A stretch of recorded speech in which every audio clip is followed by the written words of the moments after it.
to run once. They're going to run maybe 0 times.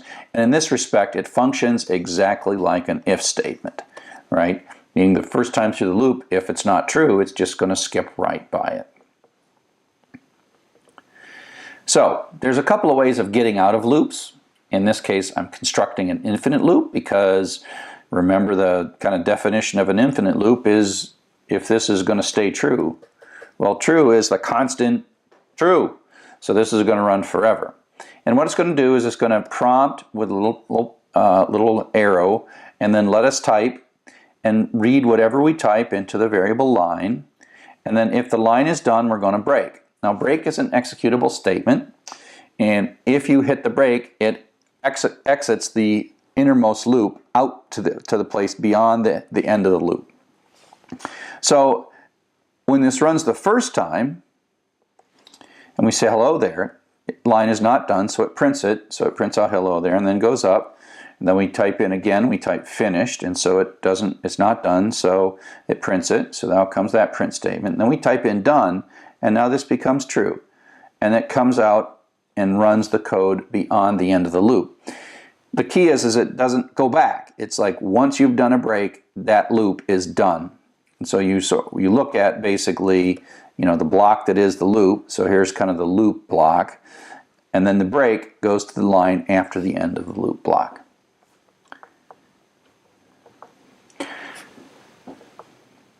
And you can think of this as sort of like just a hyperspace jump. There is nothing really, this could be literally hundreds of lines with if statements, and you could be running and doing all kinds of stuff and running and doing all these things, and these things could run all kinds of ways, right?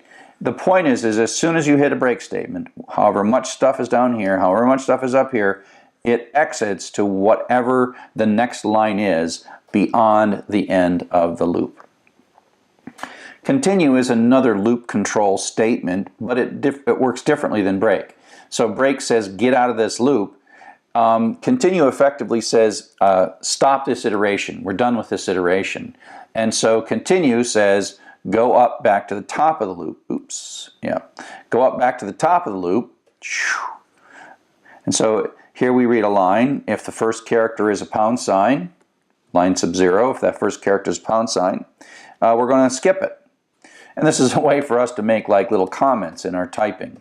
And then we print, if the line is done, we get out, and otherwise we print it. And so that's why there is no printout here, because it comes in, runs, oops. It comes in, this is true, and that goes back up. But it comes back and prints out the next one and does another thing. And so the loop continues, whereas the break ends the loop. And so again, the same kind of notion that you're sort of doing all kinds of complexity. Wherever you're at in this loop, you hit continue, and it doesn't go any further. It goes back up and runs the question mark. It asks the question mark. And so, asks the question, and it might exit the loop in that particular case. But this one here is this is an infinite loop that I've constructed. This is not an infinite loop because at some point the break gets us out of the loop. And so it's an infinite loop with break to escape it. And that's another common way to construct a loop.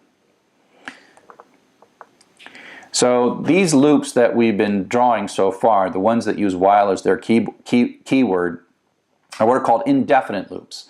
And that's because they kind of go for a while, till a break hits or until some value becomes true. As long as that value remains true. So all the ones we've done so far are easy to look at and know that they look pretty good and they're probably going to finish. But there are sometimes, if they're long and complex and their exit or termination conditions are a little more complex, it's not clear that they're really going to terminate. And so we can use while loops for a lot of things, but for most of our looping, we're going to use what are called definite loops, and that's what we're going to talk about next.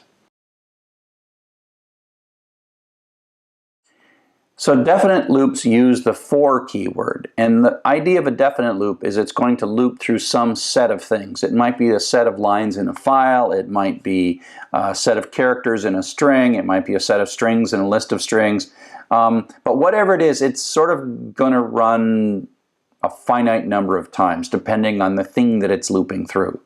And we like this, and It's an easier way to construct it, and we actually don't have to deal with the iteration variable. The for loop includes a mechanism to construct the iteration variable for us. So it's definite loops iterate through the members of a set.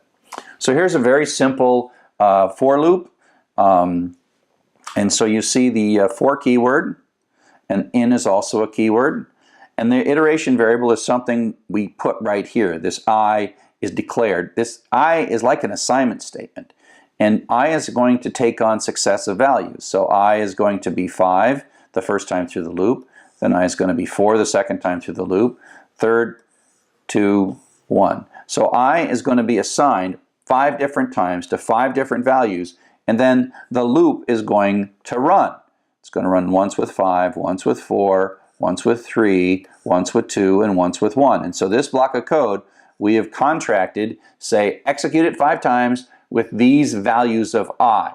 I is that iteration variable. I is the thing changing through each iteration of the loop. Okay? And so that's why this prints out 5, 4, 3, 2, 1, and then when it's done, it finishes it. And so this is a much more direct syntax for looping 5 times and setting an iteration variable. You kind of all combine it into this one thing, right? All into one thing. So it's quite nice. So you don't have to be going through a list of numbers. There's all kinds of things that we can iterate through with for. And by the way, while I'm sitting here, I named my variable friends, because that's a list of strings, and friend, which is the iteration variable. I'm using singular and plural because it helps you read it. Python doesn't understand singular and plural. So just because you say friends doesn't mean Python knows it's a list. Python does know it's a list, but it doesn't know by the name of the variable I've chosen. That's your basic mnemonic variable warning. These are cool variable names, but I don't want you to be confused by them. So you can loop through a variable. So we're going to take this list of 3 strings and stick it in friends. And so friend is going to iterate through that. So the first time through, friend is going to be Joseph. Second time through, it's going to be Glenn. Third time through, it's going to be Sally. And so that just says run this loop, run this code, the indented code, 3 times. Each time the variable friend takes on a successive version of a successive value that's in the friends array. So it says happy birthday Joseph, Glenn, Sally, and then we come out of the loop and we print done. So if we try to draw a picture of what this is really doing, the for loop is actually doing a whole bunch of stuff that we would have to do with maybe separate statements in the while loop.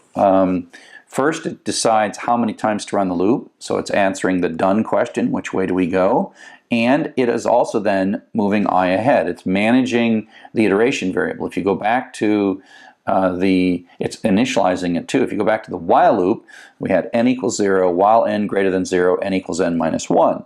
So we had like 3 lines to control the loop to manage the iteration variable. But with a for loop, we don't have to do that. And so that's all taken care of. And so that basically says, you know, the for loop, by you using a for loop, are we done? No, we have 5 things to work. Well, set out of the first one, run it. We're not done because we got one more. Set it to the second one, third one, fourth one, fifth one, and now we're done. And that is all handled in a single line of code that includes the iteration variable and the set of things through which we are going to iterate through. I really like the word in. It is mathematically, it reminds me of the set theory where you say this is a member of this set, or the for each. Math isn't important here, but if you do know math, the vertical bar means such that, right, is a member of this set, and that kind of stuff, member of this set. I'll erase the math stuff so we don't over math. But it's like, for each of the values in the set 5, 4, 3, 2, 1, run this loop setting the iteration variable I to the members of that set. So in reminds me, for those of us who are math oriented, in reminds me of a really nice concept in mathematics. Okay? Now, you could think of this as sort of this looping structure where the for loop, and this is pretty much how it actually runs inside the computer, right? Where it initializes it, it runs this thing 5 times, and then executes. That's one way to think about it, but you could also think about it in a about it in a somewhat more abstract way and think of it as